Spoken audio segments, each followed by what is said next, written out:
Reverendo diácono, queridos irmãos e irmãs, existem algumas categorias de pessoas no Evangelho pelas quais parece Jesus ter uma certa aversão. São aqueles, principalmente, que são considerados justos. Diante deles, Jesus se sente quase que desarmado, é quase que inútil falar alguma coisa para eles. Não se pode entrar em diálogo com eles, porque muitas vezes essas pessoas são autossuficientes, não têm necessidade de salvação, nem de perdão, nem de receber, nem de dar perdão. Ouso dizer que muitas vezes essas pessoas encontram um caminho não do céu, mas contrário, pensando que está ali fazendo bem, mas geralmente faz o mal.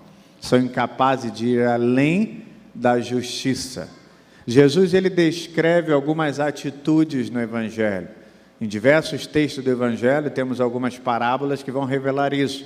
Por exemplo, a parábola do patrão generoso, daquele que estava ali na vinha, os trabalhadores da vinha chegaram na primeira hora, ele prometeu uma moeda, depois ao meio-dia prometeu uma moeda que eles chegassem meio-dia, quase terminando o dia, tinha lá uns trabalhadores, ele convocou e dando uma moeda também para eles.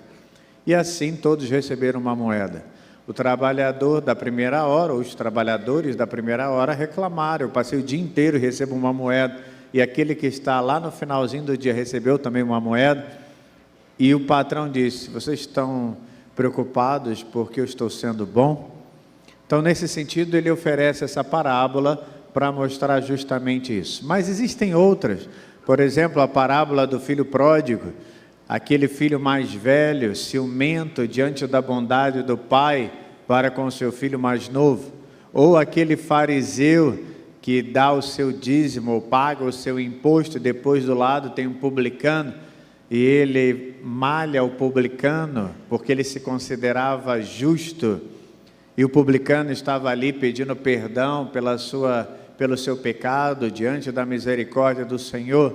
E hoje, nesse Evangelho, com o grande questionamento daqueles fariseus que se consideravam justos, Jesus então escolhe o cobrador de impostos para se tornar o seu apóstolo. Então chama Mateus para o seguimento. Nestes exemplos, queridos irmãos e irmãs, encontramos muitas vezes uma religião reduzida à justiça, entre aspas, do homem. Mas Jesus opõe-se a essa justiça, revelando uma religião baseada na misericórdia. Ou eu ajo com misericórdia, ou eu começo a julgar as pessoas. Ou eu pratico o perdão, ou eu sou muito severo com as pessoas, diante de diversas maneiras que poderíamos falar aqui, sobre um julgamento de alguém que vem à missa assim assado, ou alguém da nossa família, ou qualquer que seja o exemplo, muitas vezes o homem vai emitir um julgamento. Queridos irmãos e irmãs, o texto da primeira leitura de hoje é uma descrição ou uma continuação dos erros sociais e religiosos do povo de Israel. Expressa-se aqui, esse povo, um certo arrependimento. Só que o texto de hoje é um oráculo, é um pronunciamento do profeta Oséias. A este propósito do povo de recuperar o favor divino perdido, fala-se aqui da condição da volta, ou seja, para que esse Deus então possa agir novamente, manifestar o seu favor a esse povo, o povo precisa compreender algo, ou pelo menos 3 coisas estão descritas aqui na primeira leitura. A primeira, o povo deve reconhecer que tudo que Deus ameaçou pelos profetas, depois realizou um castigo pedagógico, ou seja, Deus agiu dessa forma para que o povo pudesse compreender o verdadeiro valor, para que pudesse mudar a sua vida. É como aquele pai e a mãe, quando a criança faz uma malcriação, dá lá umas pomadinhas, né? Ou tira o celular, ou corta a internet, quando a gente costuma dizer, e diz para eles: olha, isso que eu estou fazendo é para educar você. Porque a criança, às vezes, não é tão educada, mal criada assim, né? Então, nesse sentido, existe uma pedagogia por trás. E o povo deve reconhecer essa pedagogia. Versículo de número 5. Eu os desbastei por meio dos profetas. Arrasei-os com as palavras de minha boca, como luz expande esses meus juízos. Segundo, tudo isso aconteceu por causa da falta de amor perseverante. Esse povo não manifestava o seu amor a Deus. Versículo número 4. O vosso amor é como nuvem pela manhã, como orvalho que cedo se desfaz. Ou seja, é passageiro. Agora você manifesta, diz que ama, daqui a 2 minutos não ama mais. E muitas vezes a nossa vida é assim. Quantas vezes eu digo, eu amo a Deus, e falto à missa, ou deixo de rezar, ou não leio a palavra do Senhor, e assim por diante. Ou seja, muitas vezes eu professo algo, mas é tudo muito passageiro que acaba deixando de lado depois. E o terceiro é lembrar que Deus repudia o formalismo religioso. Claro, repudia o formalismo quando esse não está acompanhado do amor. Versículo número 6. Quero amor e não sacrifício, conhecimento de Deus mais do que o holocausto. O que se observa então, queridos irmãos e irmãs, é que o povo quer voltar-se para Deus, fazer penitência. Mas para que serve isso se fica apenas em gestos exteriores ou superficiais? Deus não está interessado em sacrifícios e holocaustos, mas, segundo o texto de hoje, amor, misericórdia, amizade, fidelidade, aliança e conhecimento de Deus, que não é simplesmente o conhecimento teórico, de você sentar lá na faculdade, estudar teologia, ou simplesmente estudar na catequese, pegar o livro, abrir, estudar lá sobre Deus. Não é simplesmente isso, mas é viver aquilo que está sendo conhecido, ou seja, é colocar em prática, é caminhar com Deus, é viver uma intimidade com o Senhor. É esse o maior sentido do conhecimento de Deus. Por isso a grande pergunta é se de fato estamos tendo essa intimidade com Deus. Durante esta semana Jesus questionou muitas vezes sobre a sua pessoa. É como se ele perguntasse, quem sou eu para vocês? Ou quem é Jesus para você? Só saberá responder aquele que vive essa intimidade com Ele. Se adentra nesse mistério da palavra, se coloca de fato em prática a palavra do Senhor. Isto vem mostrar, queridos irmãos e irmãs, que o sacrifício de coração endurecido não tem valor para Deus. O verdadeiro sacrifício que podemos realizar é aquele com o coração aberto. Eu faço por amor, eu faço porque amo a igreja, por exemplo. Imagine o padre pedir aqui um favor e as pessoas, não, eu estou aqui, padre, pode confiar, conte comigo. Isso é amor pela igreja. Isso é amor por Deus. E não, isso é muito difícil, eu não vou fazer, não vou me candidatar, não, que isso? As pessoas que estão aí fora, por exemplo, trabalhando na feira de pastorais, passaram a semana aí trabalhando para colocar comida, mas estão aí no domingo também trabalhando em prol do Evangelho, em prol da igreja. São essas as pessoas que devem ser exemplos para cada um de nós. Pessoas que vivem a sua fé na caminhada. E Deus espera isso de cada um de nós. Devemos viver a nossa fé dentro da caminhada. A frase do Evangelho de hoje que se liga a tudo isso que nós estamos falando, se encontra nos lábios de Jesus. Ele disse, eu não vim chamar os justos, mas os pecadores. O Evangelho conhecido por nós, ele retrata a vocação de Mateus, ou a vocação de Levi. E esse Evangelho ele pode ser dividido em 3 partes. A primeira parte é a vocação e seguimento de Mateus. A segunda parte é o escândalo da crítica dos fariseus. E a terceira parte é a resposta de Jesus aos fariseus. Então, sobre a vocação de Mateus, a quem Lucas e Marcos vai chamar no seu Evangelho de Levi, é uma vocação surpreendente. Por quê?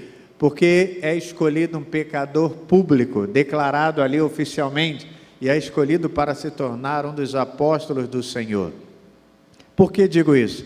Porque para os mestres judeus, porque também está na lei, tal profissão excluía por completo a salvação. Ou seja, se você é um pecador público, se você é um cobrador de impostos, já não teria na sua vida a salvação. Olha o julgamento aí. E por causa disso, Jesus também escolhe um pecador público para fazer parte dos 12. E é interessante perceber que o que mais nos impressiona é o sim de Mateus. É ele poder dizer assim, não, eu quero e vou mudar a vida. E quantas vezes a gente diz, olha, eu dei o meu sim para Deus, mas não mudei a minha vida. O segundo é o escândalo dos fariseus, que compreende justamente a surpresa dos fariseus diante do convite de Jesus. Mateus então responde sim e segue Jesus. E os fariseus questionam dizendo, como é que esse mestre de vocês come com os publicanos e pecadores? Entra o julgamento, aquilo que eu dizia no começo da cerimônia. E a terceira é a resposta de Jesus. A resposta está no versículo 12, mas também pode ser lido 13. Aqueles que têm saúde não precisam de médico, mas sim os doentes. Aprendei, pois, o que significa quero misericórdia e não sacrifício. O que essa resposta de Jesus vem nos ensinar é que ninguém deve se escandalizar, pois a misericórdia de Jesus ela é infinita. Finita é a nossa maneira como agimos. Muitas vezes eu digo que ajo com misericórdia, mas 2 minutos depois já não ajo mais com misericórdia. Já quero condenar, já quero sepultar a pessoa, já quero que ela morra para a minha vida, e é muitas vezes assim. Infinita é o perdão do Senhor, mas finito muitas vezes é o perdão que a gente dá. Quantas e quantas vezes agimos com misericórdias em relação a uns e a outros não. Agimos com perdão a algumas pessoas e a outros não damos o perdão. Jamais. Nasce aquele rancor dentro de nós que é maior do que a gente, que não pode ser, não é possível. Você pode ter até um sentimento, mas tem que trabalhar isso dentro do seu coração. Mas o perdão, ele precisa ser dado. Lembremos que no alto da cruz, o que Jesus diz? Pai, perdoa-lhes porque não sabem o que fazem. Então, Jesus condena o pecado, mas ama o pecador. Nós somos chamados a amar os pecadores, não importa o que cada um fez, não importa. Todos são como Mateus, todos são como a mulher adúltera, todos são como os pecadores nos evangelhos, como o filho pródigo que abandonou o pai e foi numa vida desenfreada. Todos são como esses pecadores. Mas todos têm a chance de voltar e pedir perdão e dizer, eu pequei, eu errei e quero a misericórdia do Senhor.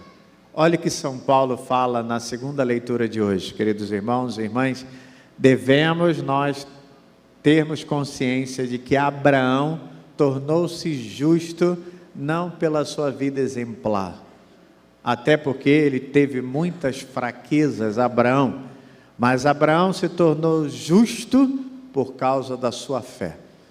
E se nós desejamos de fato encontrar na nossa vida o caminho da justiça, ou sermos justos, misericordiosos, amorosos, devemos então aumentar a nossa fé. É a fé que me leva a essa realização do ato de misericórdia, de amor, de justiça e etc.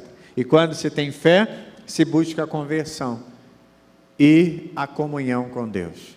Quando eu tenho fé, eu reconheço que eu sou pecador, que meu irmão é pecador, que todos nós somos pecadores e por isso não podemos agir com vaidade ou julgando as pessoas, porque todos nós erramos, todos nós falhamos, cada um na sua medida, mas todos nós erramos, todos nós falhamos, porque apontar o dedo para um, apontar o dedo para o outro, não tem sentido.